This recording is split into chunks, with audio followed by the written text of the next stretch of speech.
Thank you, John. Kalispera σας. Τιμή μου που είμαι εδώ. Thank you very much. It's Kalimera? Is it the afternoon already? Okay, it's Kalimera. You're ahead of time. This is that Tasso Sambas, my chief of staff, unofficial chief of staff in any event. Thank you, Joan, for your welcome. It's great to be with all of you at the Eastern Mediterranean Summit, and I'm pleased to be here with Joan once again. I want to extend a very warm welcome to all, and my special thanks for the Economist for organizing this summit. I want to recognize the distinguished Foreign Minister of Cyprus, who has joined us, as well as some dear friends, Philip Christopher, Tassos Zambas, and the Supreme President of the Cyprus Federation, Kyriakos. Thank you very much for joining us, and all of the sponsors of the event. I was thrilled to see President Christodoulou's remarks because they dovetail with many of my views about what is the potential for the Eastern Mediterranean. I know how many in this audience work to make the Eastern Mediterranean a more prosperous and peaceful part of the world. Your efforts are absolutely critical, and it is an honor to be invited to speak with you this morning about the complex challenges and the incredible promise of the Eastern Mediterranean. As the chairman of the United States Senate Foreign Relations Committee, I believe our nation has an important role to play in this region as it confronts today's geopolitical landscape. We have Vladimir Putin waging a war in Ukraine, trying to secure, among other things, military access to the Mediterranean in order to threaten Europe's southern flank.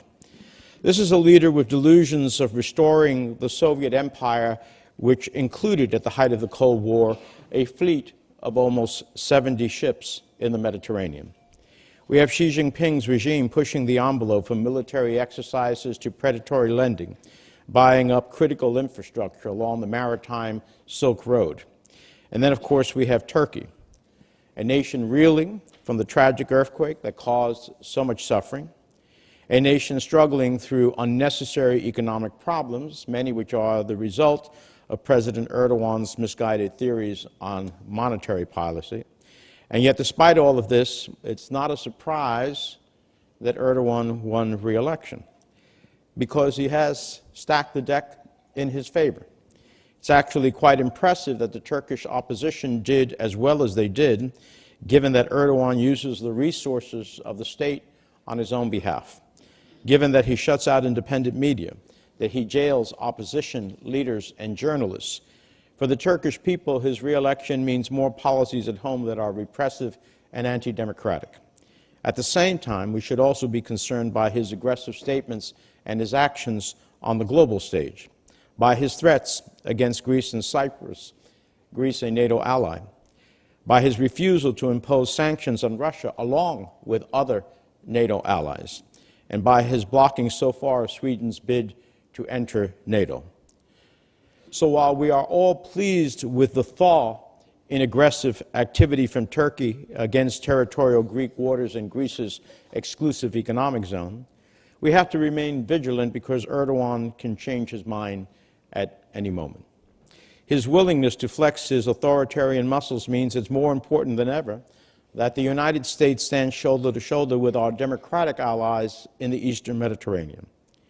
I'm proud to have been one of the leading advocates for a strong U.S., Greece, and Cyprus and Israel relation in the House as well as in the Senate.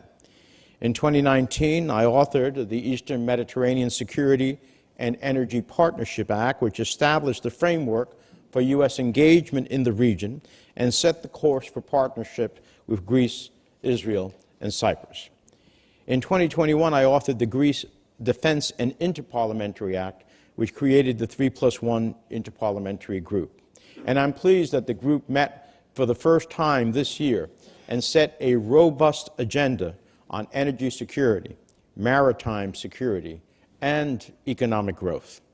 This is the best defense against leaders like Erdogan or Putin using energy as a weapon.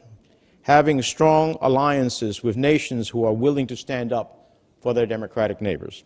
And as countries move away from Russian energy sources, Europe will have to adapt.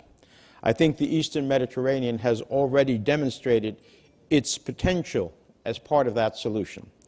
I've spoken to Secretary Granholm at the U.S. Department of Energy about plans to move forward with the U.S. East Med Energy Center to make the most of our universities and private sector. This is something called for in the law that I passed.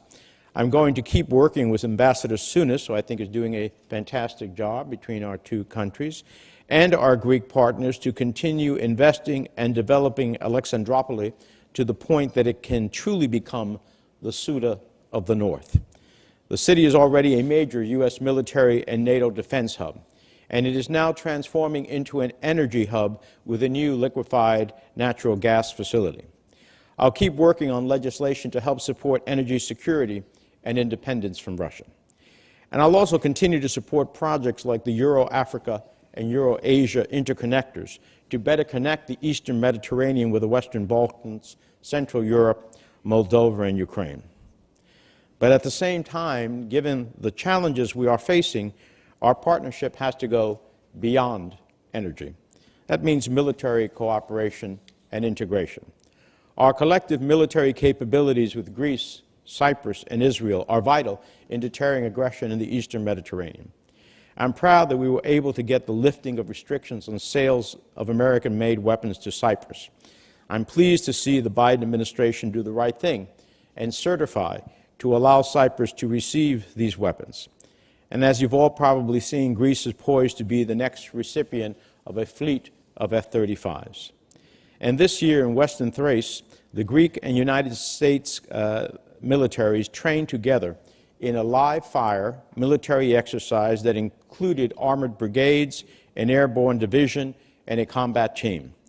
We've also been working closely with Israel, as we've seen with the Operation Juniper Oak, the first and largest joint exercise with Israel of that kind that included refueling long-range bombers.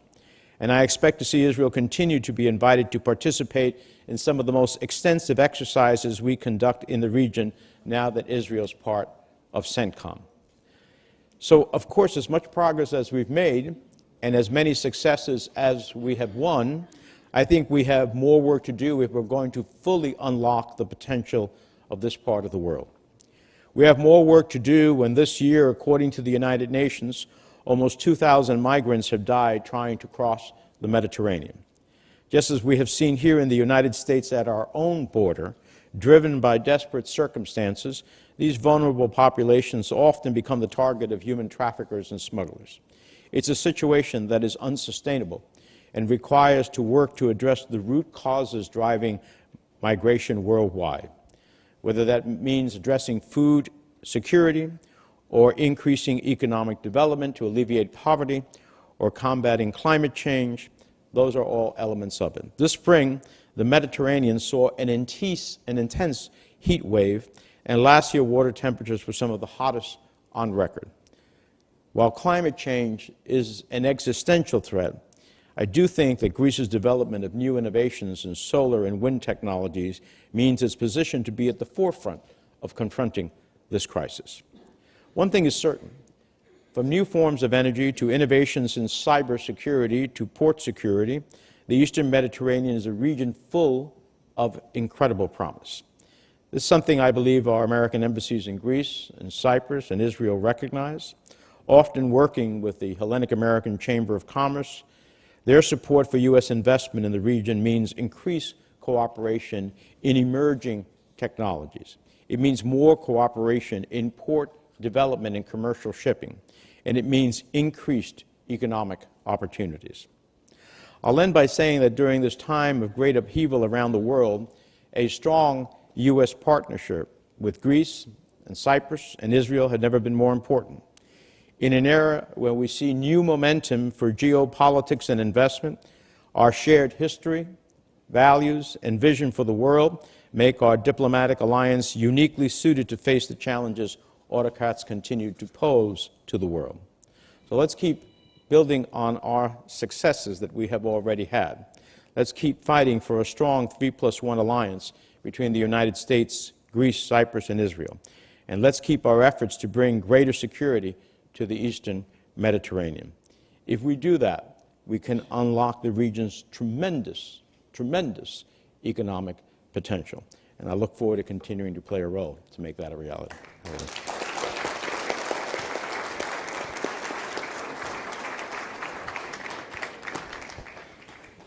Well, thank you very much, Senator. And thanks for agreeing to take a few questions as well. I'm sure our audience would like to hear more from you on some of these vital questions. So the first thing I wanted to ask was, I remember at the time that President Christodoulides tweeted a personal message of gratitude to you for your part in the bringing about the lifting of the arms embargo against Cyprus. So I just wanted to ask you to really tell us why you pushed so hard for that. Why do you believe that is so important? And I guess just to tell us a little bit more about why you in particular have made it your mission to put this region at the center of foreign policy, for the US. Why do you see this as such a vital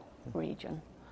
Well, thank you for the question, John. And let me acknowledge our Secretary of Energy in the State Department, Jeff Pyatt, who was our ambassador in Ukraine when I first was in Ukraine in 2014 in the original invasion of Crimea. So thank you for your service.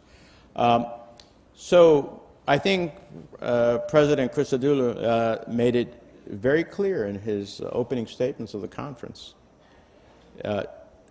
Geography. This is the position of the Union of Europe, North Africa, and Asia. And that tells you a lot about the importance of the region.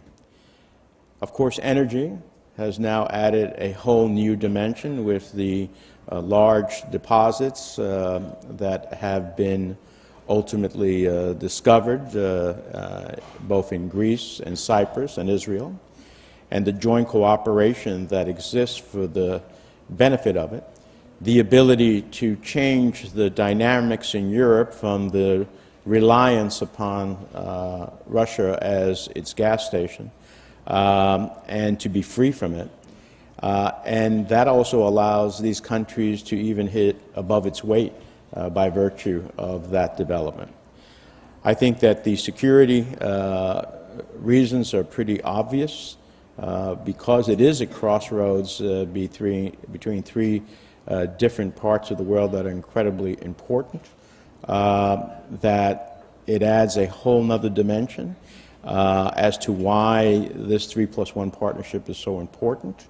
And I think as we talk about the global supply chain, we are looking for reliable partners at the end of the day to be part of that global supply chain.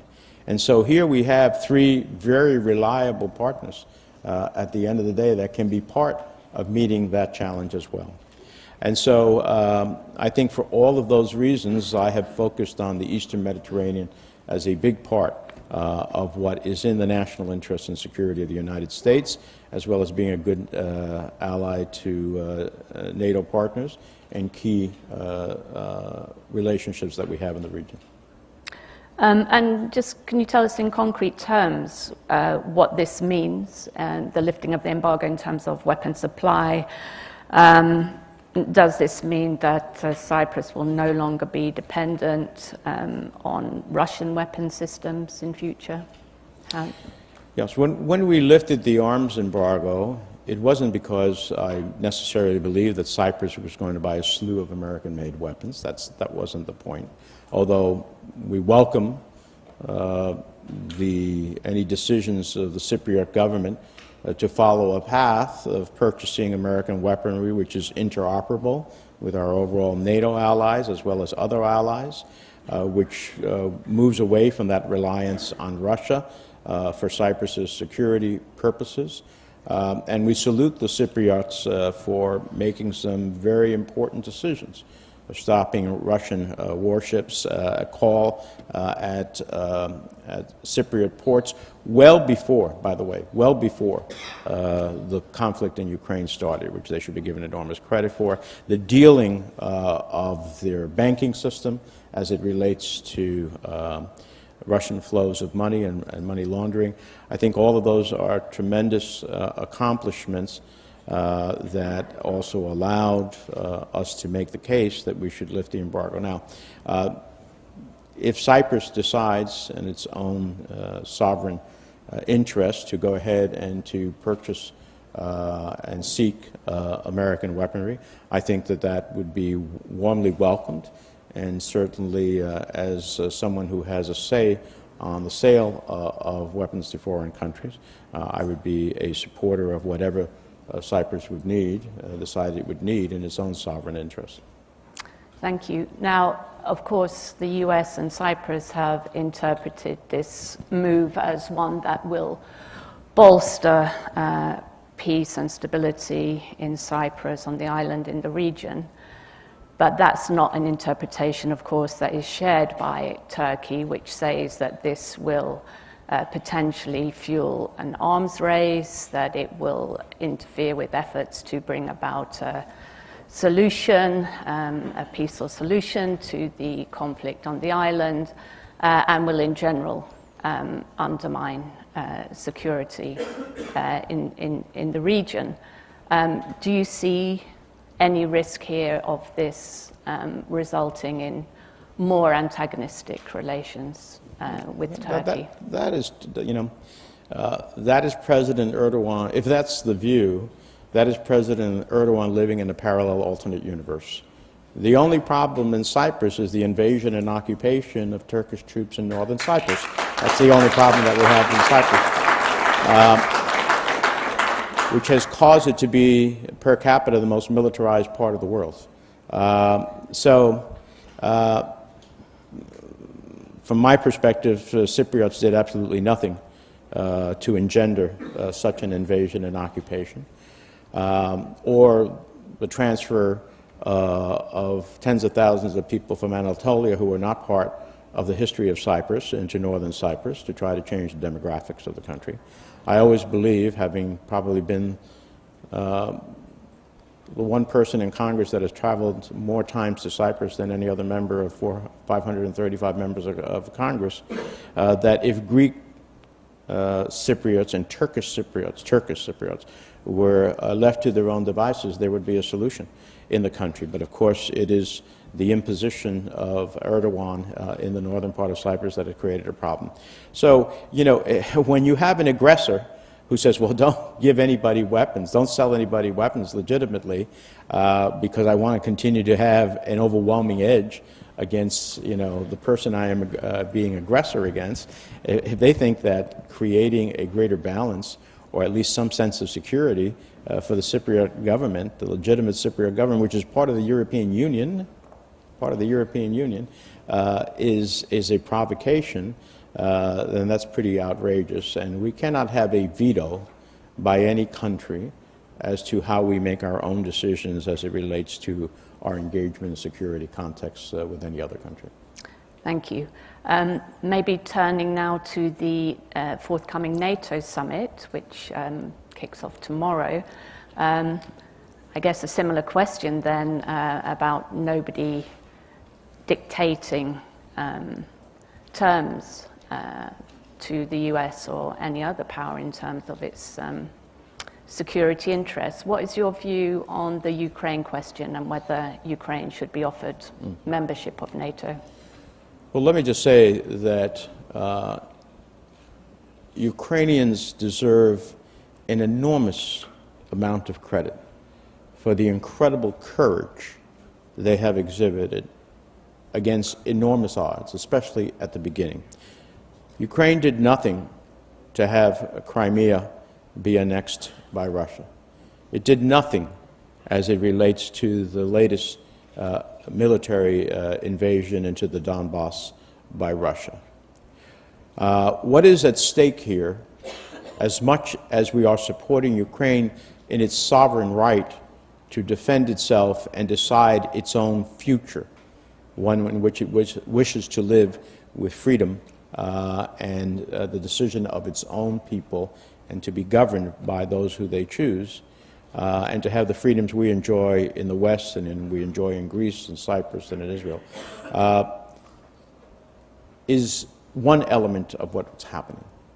There's another big element of what we are fighting for in Ukraine, and that is the proposition, the international proposition, that you cannot by force take another country's territory. If we do not stand up for that proposition, then we will have an incredibly challenging world, because there are authoritarian leaders across the globe who will seek to take their neighbor's territory by force if they believe that the world will sit back and say, okay, you go ahead and do it, we won't get involved. And I could run through different parts of the globe and point to different countries that will seek to do that. Xi Jinping is watching what's happening in Ukraine and making decisions. Do I really want to take over Taiwan, even though for the Chinese they believe it is part of China, but nonetheless, do I really want to take over Taiwan? Is my military capable of doing that? The much vaunted Russian military didn't do what they thought they could do in Ukraine. Will the world sanction me, meaning my country, as they have sanctioned others who have invaded Russia, who have invaded Ukraine, and those who are associated with it? And for China, that has a big different consequence. So authoritarian leaders throughout the world are looking at what is happening in Ukraine and saying, can I do that, and what will be the consequences? So there's a lot at stake here. There's a lot at stake here. It's beyond Ukrainian freedom and independence, which in and of itself would be a worthy cause to support. It is a global proposition that you cannot by force take another country's territory. That is important for countries in the Eastern Mediterranean. That is important for countries across the globe.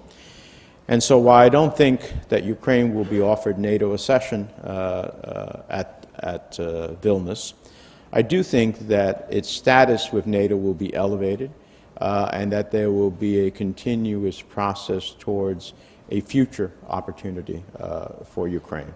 They have shown their courage. And as I said to the president of Taiwan when I visited her last year, are the Taiwanese ready to fight and die for their country?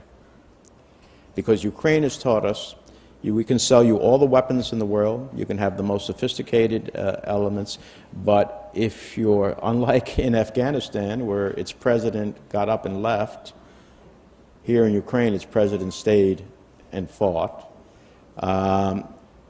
If your people are willing to fight and die for your country, that makes all the difference in the world.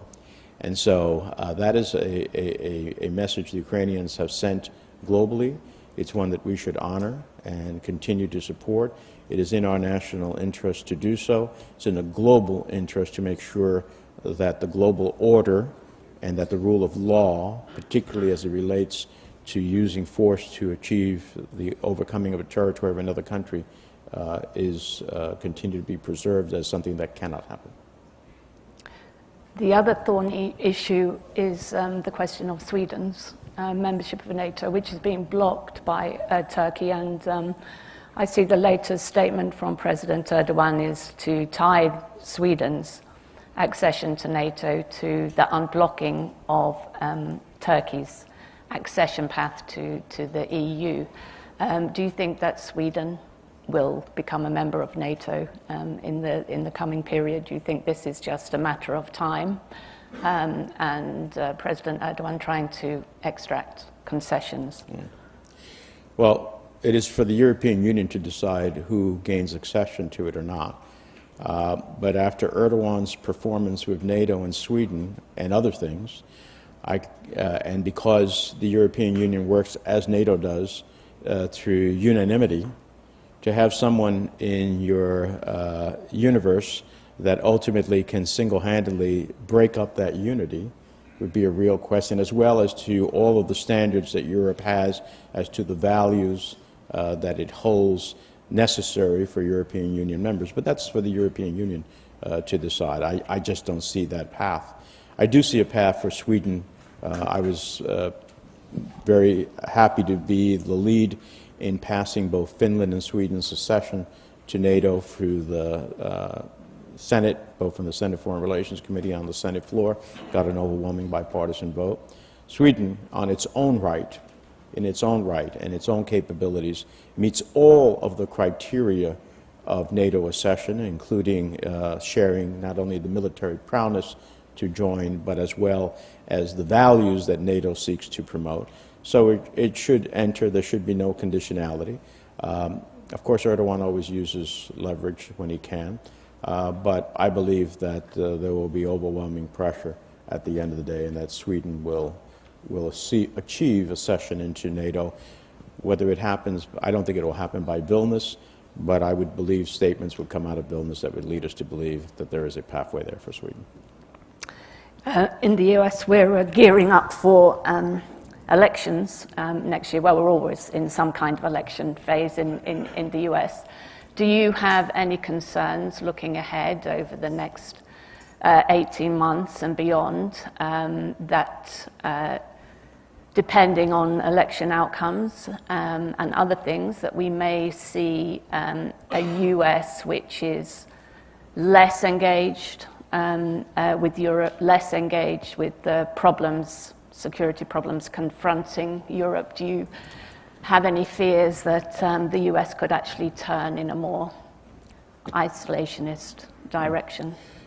Well, because I expect President Biden to be reelected, I don't have those concerns. President Biden has shown that when the U.S. is engaged and allied with countries across the globe who share our values, that the world is better off, and the United States is better off.